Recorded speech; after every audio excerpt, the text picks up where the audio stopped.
Otters. Here at smack dab in the middle, we have Abby. Abby is 6 years old. She is the oldest otter that we currently have on exhibit. She came to us about 2 years ago. She was raised in SeaWorld San Diego for the vast majority of her life until coming to us. Now if we move over the middle otters, the otter kind of basically right in front of Cecilia, dining on a nice big market squid, we have our pup. This is a juvenile. He weighs about 30 pounds, and he is just about 30 weeks old. So he's not a really pup anymore, he's more of a juvenile. He came to us from northern Santa Barbara County, and he was stranded and without his mom. So he came to the aquarium through our Sea Otter Research and Conservation Program, also known as SORAC for short. This pup is paired as a companion with Gidget, who's the otter to the far left-hand side of the exhibit. Gidget is 5 years old. She came to us from the Pacific in Long Beach, California. She, like the other two, was stranded as a young pup. And Gidget actually was brought here to the aquarium, and she was here through that SORAC program, and then was moved to the Long Beach aquarium, the Aquarium of the Pacific. So she is originally from here at the aquarium. But she was found similar in location, a little bit further south as the same as these two. Now Cecilia's going to try and send both the otters, Gidget and the juvenile, into the spa. It didn't work. Gidget went to the spa, the juvenile not so much. We are working on some training behaviors with him, but he's still very young, so he'll eventually pick these up. Now, as I mentioned, he only weighs about 30 pounds, so he's only about half of what he will. Males can be up to like the 80-pound range at times.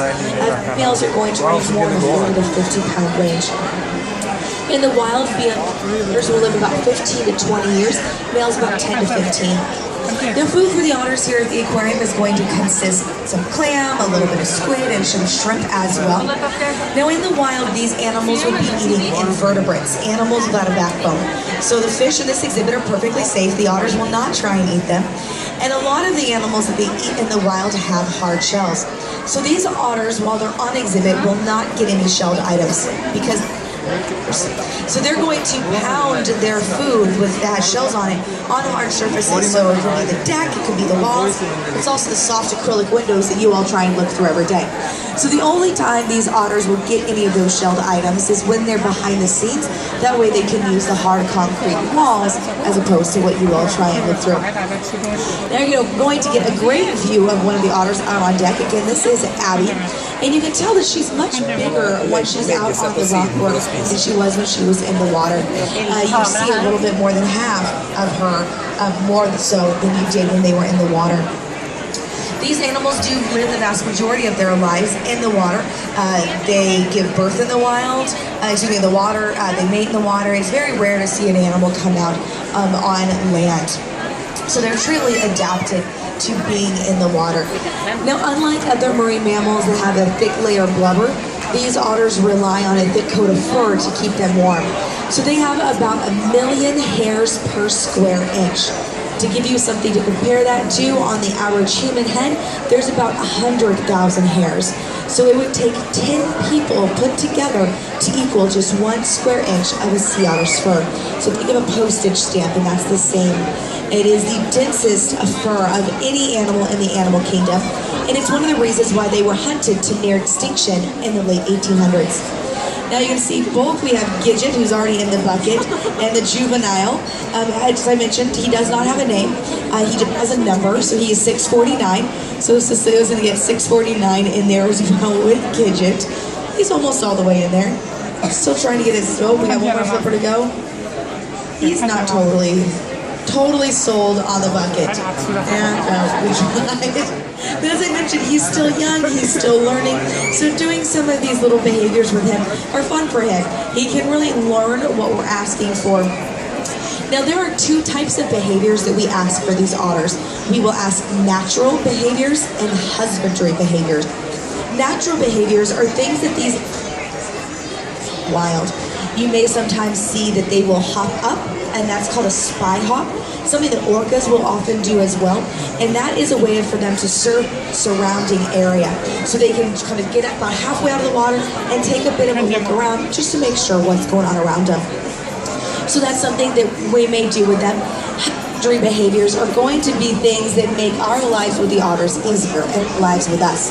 So this will be desensitizing them to nets, whether it be nets that we net them up with or fecal nets where we would get their poop out with. We also ask the otters to go into kennels. Otters on and off exhibit very quickly. By performing these behaviors and asking them to step into a kennel or desensitized to a net, it can help us in case there's something that happens that we need to get them out incredibly quickly. They do a vet visit with our vet Mike just to make sure everything is going well. Now, if y'all would like to learn a little bit more about our sea otter research and conservation program and the surrogacy that goes along with that, or how we use these animals as foster moms, I highly recommend you check out Luna, a sea otter story. It plays in the auditorium today. It has one more showing, and it is a 15-minute live program all about an otter that was brought to the aquarium as a pup and released into the wild. Some of you may be more familiar with Saving Otter 501. 501 is Luna. So this was an otter, as I mentioned, that came in and its life as it was being able to be released. So it's a very, very cool program just to learn a little bit more about these animals. Now the feeding is going to wrap up here in just a minute. You have just witnessed some of food being devoured by these animals relatively quickly. 25% of their body weight every day. To give you something to compare that to, the first juvenile great white shark we had back in 2004 ate 2.5% of its body weight every day. So 2.5 for a juvenile great white shark, 25 for an adult sea otter. So it gives you a little bit of something to compare that to. Now folks, don't forget, if you have questions, again, my name is Andrea.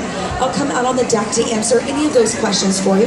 I'm going to stand to the far right-hand side over by the otter gator. So if you have any questions, head on over and I'd be more than happy to chat with you.